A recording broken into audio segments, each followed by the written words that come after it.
world-class guests, fascinating stories, inspiring messages. Welcome to Linda's Corner. My name is Linda Bjork, and today we're going to be talking about whole life wellness. I'm delighted to welcome special guest Kelli Calabrese. Kelli is a wellness coach, speaker, best-selling author, and entrepreneur. With 3 science degrees and 27 certifications, she is an expert on all wellness topics, including fitness, weight loss, energy, youthful aging, and sleep.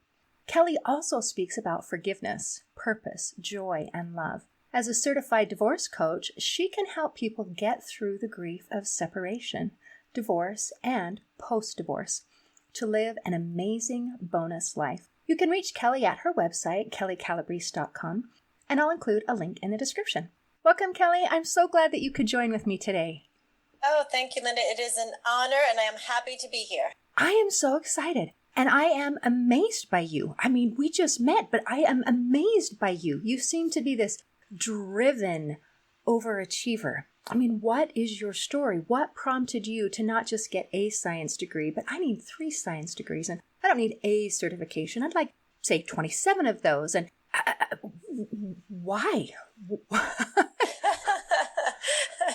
That is a great question. Sometimes people meet me and they're like, who couldn't you please? Like, what are you trying to do? I am very driven. At the age of 13, I wrote in my journal, I will be an exercise therapist. Not even really sure what that meant, but I realized early on, I was so happy when I was running, dancing, jumping, swimming, cheerleading, softball. I mean, I'm like, what do people not get about this amazing endorphin rush? And I also had a really strong family history of heart disease, diabetes, obesity, stroke, cancer, alcoholism. And I looked at all that and went, ooh, I don't want anything to do with that. So I've always had this desire to help people walk in divine health. I mean, I love what God loves and I hate what God hates. He hates sickness, he hates disease, and most of it is lifestyle related. So I went on this journey and I am a knowledge person. I want to learn. I want to understand. I want to help people be better and I want to be better along the way. So I really was blessed to have a pretty awesome career, speaking on stages around the world and writing books and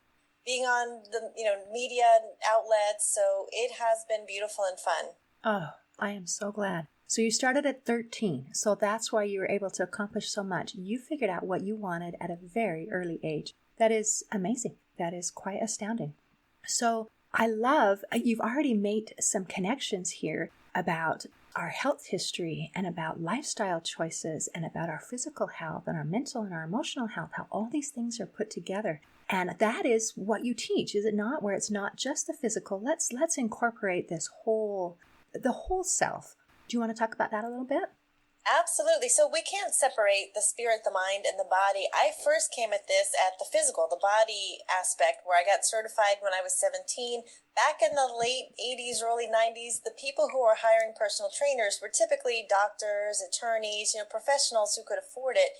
And I started to notice a change in them, that if I could change their body, all of a sudden they'd say things to me like, Kelli, people at work are saying, what are you doing? You're happier. And my wife is like, yeah, you're more patient and kinder. And, they would say, even my kids like me better. So I pretty quickly started to make the mental health connection to when we changed their physical body. And I did a deep dive on that. How do we change our habits? How do we renew our minds? And then when you get to the quantum physics level of the brain and the mind, eventually you get to the spirit realm. And at that point, I realized, wow, I've been a but God girl my whole life. And there have been miraculous things that have happened in my life that there is just no denying. So when you come at it from the perspective of this is a spirit, mind, body approach, you have so much greater momentum and benefits, and things are actually a little bit easier. It's more effortless. There's more flow when you partner with God for your health and your well-being and your thoughts. It doesn't mean it's perfect or easy or that there's not a struggle, but the fruit is so much greater. That is beautiful. So how do we partner with God in this mind-body-spirit relationship? Do you have some suggestions for inviting him into the mix? I do, yes. I literally make him my partner in all things. So I have a place where I meet with him every day before I even start my day. And it might just be lying in bed, and then sometimes it's outside. But where I start my day just imagining myself in heaven. And what would that be like, where I get to ask our Father questions and listen for answers and submit myself to, here I am, here's my car keys, here's my cell phone, here's my computer, my body, what do you want me to do with my day? Your ways, your plans are higher than mine. And if I don't get any impressions or feel led a certain way, then I'll go about the day that I had planned.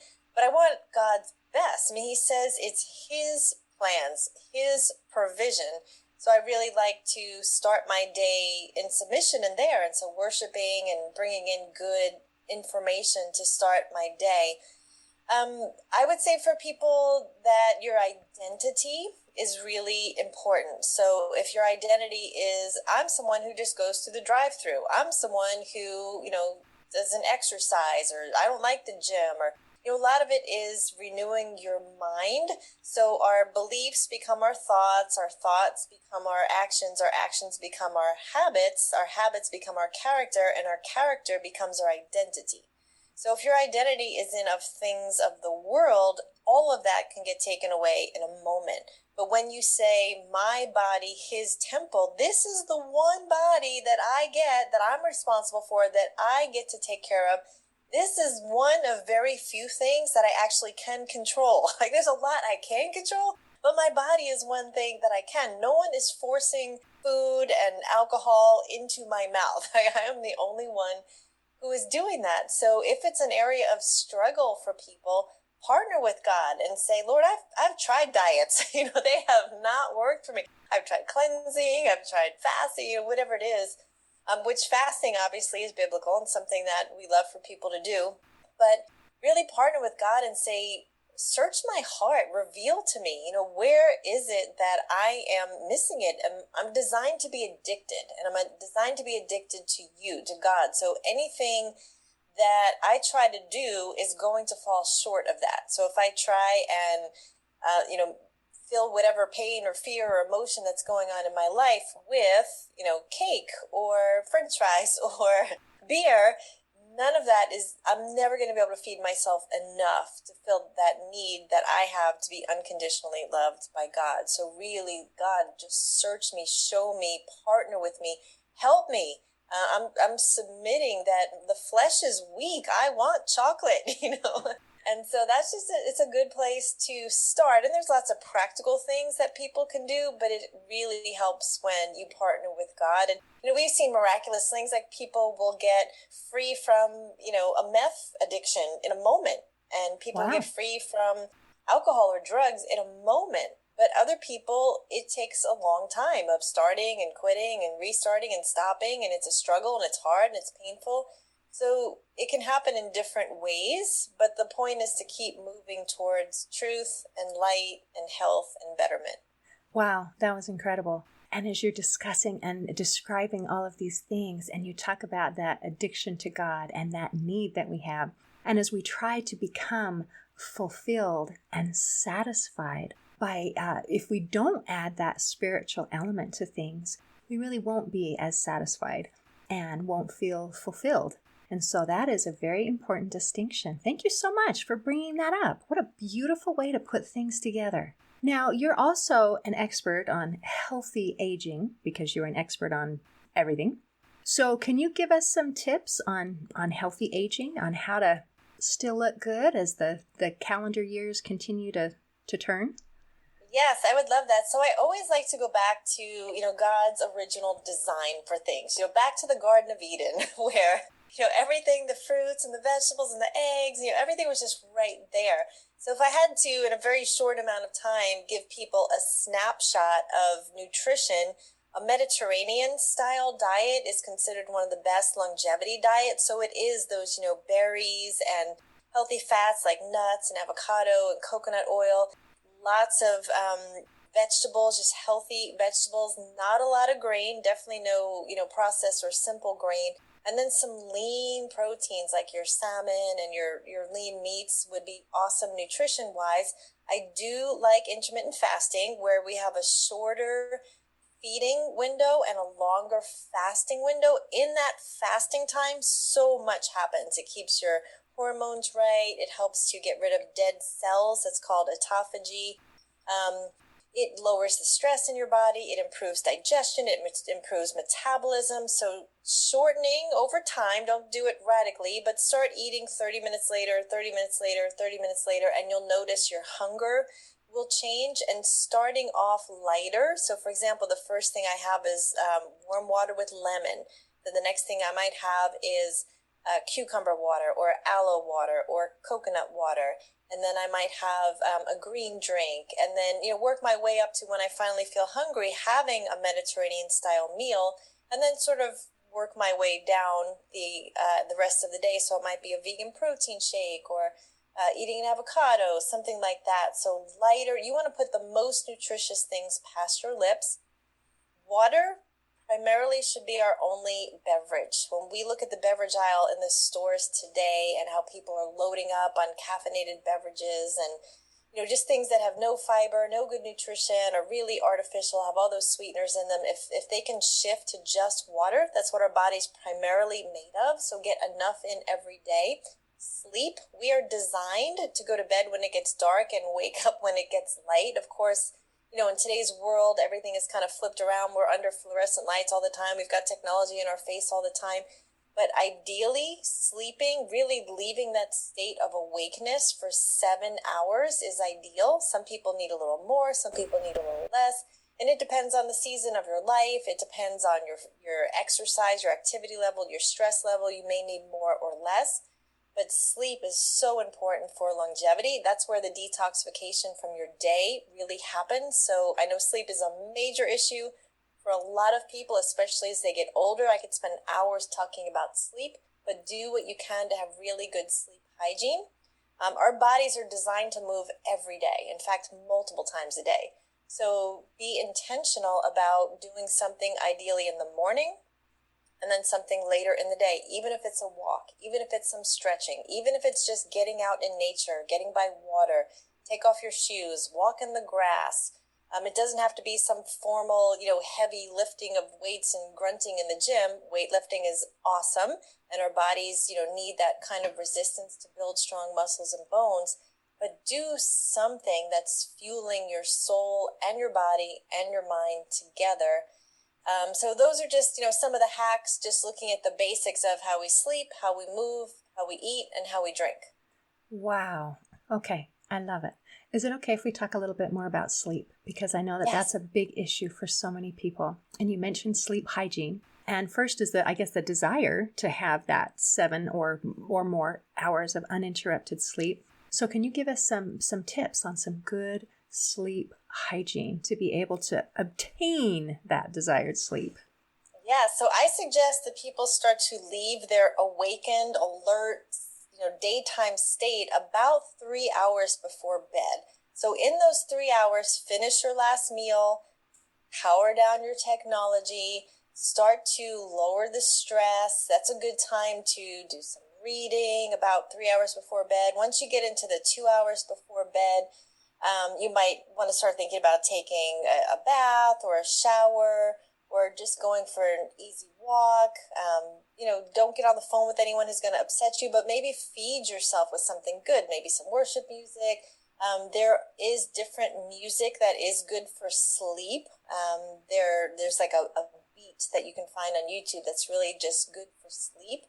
Once you get within an hour of sleep time, you can start to use lavender oils, lavender candles, cool down your room, make sure you have good bedding, make sure your room is dark.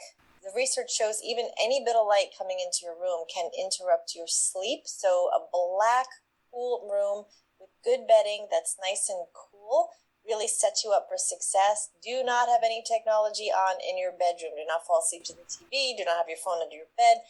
All of that has waves. It has energy, microwaves and waves that are coming at you, and that's a stressor. So move those out. I promise you, it is rare an emergency happens. And if something happens, someone will knock on your door. I've got kids in college. If anyone should be, having their phone on their bed, it would be me. But I don't. I keep it across the house. So you need to just have that boundary to put the technology aside. If you have a partner, sex is awesome before bed. That will definitely help you fall asleep. even comfortable, like no pajamas, naked. We're designed to sleep naked. There's so many health benefits to that. And you don't want to get tangled up in, pajamas either. So if you are wearing pajamas, something that's not going to, get you tangled up.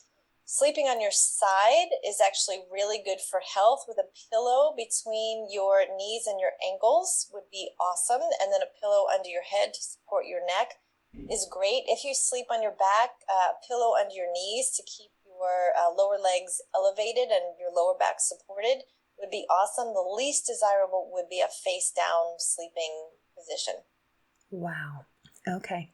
So the thing that blows my mind is the 3 hour prior to bed to begin this process. That do people actually do that? I mean, I've heard lots of studies saying, please, lower the lights at least 30 minutes before bed, and especially our technology, our phones, that blue light that just signals to our brain and says, hey, it's time to be awake. So turn all of those things off, and to keep the technology out of the room and all of those kinds of things. But it's the 3 hours prior that my brain I'm having a hard time wrapping around that.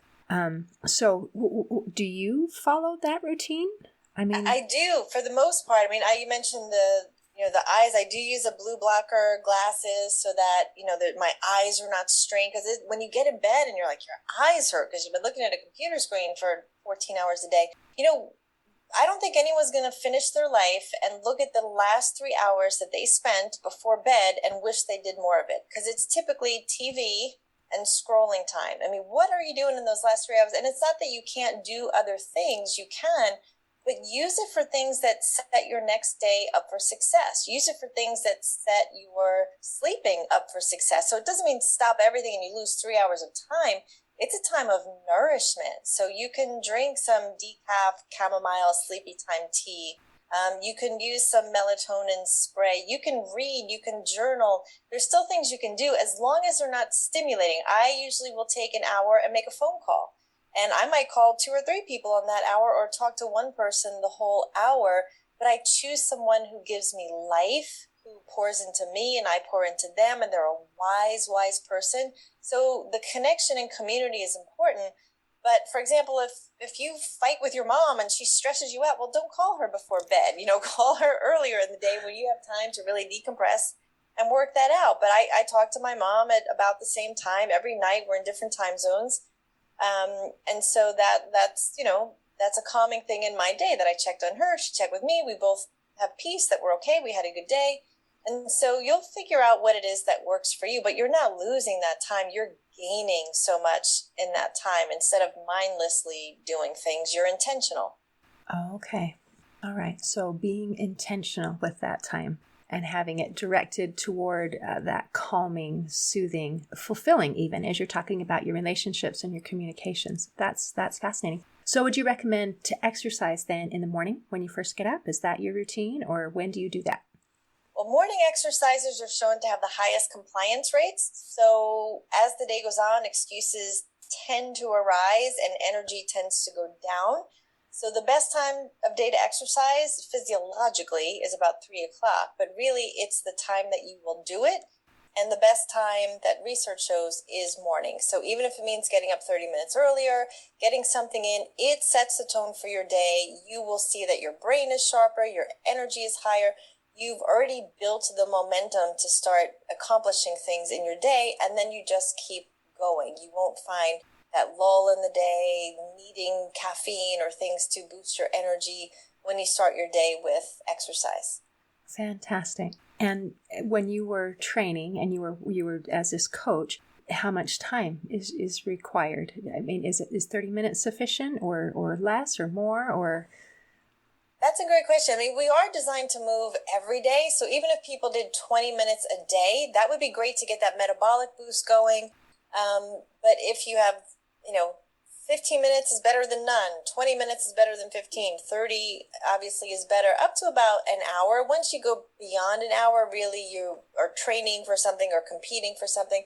But for health, fitness, well-being, youthful aging, an hour is, a good amount of time, using a combination of strength training, cardio conditioning, flexibility, endurance, muscle endurance So it doesn't have to be, you need to run for an hour necessarily. But the prescription is the higher the intensity, the better the benefits. But obviously, if you have orthopedic issues or you're compromised with your heart and lungs, you need to work up to it more slowly. And you always want to be safe. You want to have the highest benefit with the least amount of risk. So start somewhere. For heart health, 20 minutes of walking 3 days a week is shown to have great improvements in heart health. So start somewhere.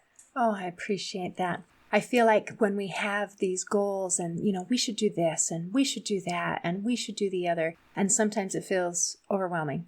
And I think if we can come with the idea of, let's do something, then that makes it not feel overwhelming so that I'm willing to take that first step. Because we can't do anything until we take the first step. And sometimes there's a mental block before you get to that first step. So just doing something is super good for your body. Well, thank you. I really appreciate that. Now, I have another question. Most of your research, most of your studies all focus in a similar area. But then there's one topic that seems like it's not related to the other one. And that is that you are also a divorce coach. So what is the story behind that? How did you branch out to that direction? Yes, well, from the pain comes purpose. So after 24 years of marriage, my husband came home and he said, my commitment to our marriage is 0, and he left. And that floored me. I really was blindsided by this, as were my children, who were going into their junior and senior year of high school. And it just brought me to my knees and emptied me out. And I went on a 3-year sabbatical where I had to figure out, why did this tornado come in, blow up my life, scatter everything about, and leave this gaping hole that's filled with pain in my heart? This has to stop. I need to figure this out, be well, and never repeat this again. And so on that 3-year journey, I went to divorce recovery. I went to the healing place. I went for counseling, the retreats, listened to the TED Talks and the sermons. And I did all the things to try and get well while I was trying to manage my kids' hearts and a bunch of difficult, very unreasonable events that happened during divorce. It is called a life event for a reason. So one of my goals was to get 2 kids into college, and I successfully did that about 1.5 years ago. And I came home and I was like, okay, Lord, I checked that box. They're at the schools they want. They're both athletes. They've got cars and computers and phones and tuition's paid and so on. And so I was asking, what is next for me? And in my process of healing, I did get certified as a divorce coach through the American Association of Christian Counselors, thinking it was just for me. I did it for my knowledge because I want to understand. And I really felt like I had this impression that I was supposed to help women to walk them through this stage and season of deep grief, of anger, of bitterness, of depression, of shock, of denial, and get them to a place where they can be readjusted, get back to healthy, maybe even better than they've ever been before, and then build this whole bonus life that's even better than they could ask, think, or imagine today. So I sat down and I thought about the things that really moved the needle for me over those 3 years, and peeling back the layers and really healing my heart and my mind. And I put it all together in a program, and I launched it over 1 year ago now. It's called Intentionally Fabulous, Single Redefined. And I help them get through, just really get empowered again, build that boldness up again to overcome the stress, the rejection, and the fear that comes from divorce, so that they can get from stuck and even stopped to a healthy and fabulous place. And can people access that through your website? Is that where they find it? Absolutely, yes. So okay. The website is intentionallyfabulous.com, or they can go to Kelli with an I, Calabrese, Calabrese.com, and they can find it there. It's an 8-week program, and I interviewed 21 of the experts that helped me on my journey. So there's interviews there with my divorce coach, my conflict negotiation coach, my grief counselor, my breath therapist. It took a team of people to really resurrect me from that dark bottom place. I am so glad that you were able to bounce back. I'm sorry that you had to endure that. As you've been talking about just these self-empowerment tools, these wonderful things that we can do to help strengthen and build ourselves. but we are not immune from the effects of other people's actions and other people's decisions. And things can happen in our lives that we did not ask for, that we did not want. And then in addition to working on ourselves, we also have to be resilient, to be able to bounce back when things don't turn out the way that we want. And that we know that things can be okay, even when we don't know what okay looks like. Okay can look like a marriage continuing. Okay can look like being single and having that bonus life. And I love the way you call it a bonus life, where it's something that is beautiful and exciting, like a bonus round, that this is okay and this is beautiful. So thank you for taking your pain and creating purpose out of it so that you can pay it forward. That's huge. Well, thank you. Yeah, I feel like we're not really trained. We can get knocked down one time, two times, three times, but when you are really hit by so many things, you're knocked down 10 times in a row, and some of them had nothing to do with you. I mean, you did your part, you were healthy. You do need to own your part in something like a divorce. It's never 100% them and 0% you, but we don't have the training to be resilient to get back up. And this generation coming up, like my kids in college, really makes me nervous. When I see the suicide rates, when I see how quick kids are to just shut down and malfunction and dysfunction and not function because something a little bit hard happened to them and it gets catastrophized, into something. And then, I want a good outcome for everyone, whether it's a mom going through divorce, which is the highest poverty rate, or these young kids that are coming up to lead our generation. They need the courage building. They need the confidence building. They need the resilience building. They have to know so many important things, like how do you overcome fears? Because fear and struggle is real. It happens. But, how can you really build that courage to go from a place of victim to a place of love? Exactly. I am in complete agreement. So do you have some tips for women, for the rising generation, that idea of that it's going to be okay, that resilience, of some tips, empowerment tips, I guess?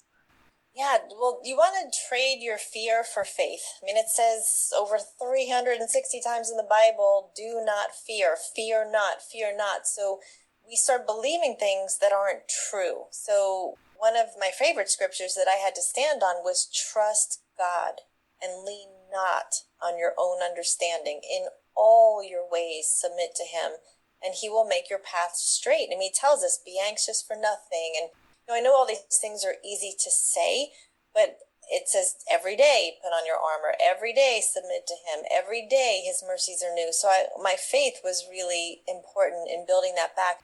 But you do need to be vulnerable. You have to be real. If you're, staying in this place of victimhood where you're not in the place of forgiveness and you're just staying in this dark place of anger or bitterness, you need to want to get well first. So it's like the 12-step program. I have a problem. You're saying, okay, I can't stay here anymore. This is not living. This is not fun. This is too painful. So you have to get to the point where you're ready to actually do something. And then you have to admit what it is. For me, in my marriage, I now know that I was a perfectionist, that I really tried to control things that I shouldn't have done in the marriage. And what happens is sometimes you just get in an opposite ditch of someone. So because my former husband was pretty irresponsible and foolish, I became hyper responsible and controlling. And it was just this ugly cycle of me, cutting his legs out from under him because I didn't think he could be responsible. And anyway, just seeing what that is. And you can ask wise people who know you. You can go to a counselor who will do an assessment on you and be able to say, hey, you're, whatever it is that you're doing. And when you're faced with that and you point it out, now you have something that you can work on. So facing those fears, do what you can to reduce the stress in your life, because when you're coming from a place of stress and chaos and emotions and everything is all heightened, it's difficult to make any progress in a positive direction. So what can you do to calm down? Do you need to breathe? Do you need to get in nature? Do you need to meditate? Do you need to journal? Do you need to read Psalms? Whatever it is, get the stress level down. Cut things out of your life that are stressing you out. Cut people out of your life that stress you out. And I know that requires change, But where you are now is a result of every single thing that you have done in your life. Every thought, every decision has gotten you here. So if here is not a good place, you need to do something differently.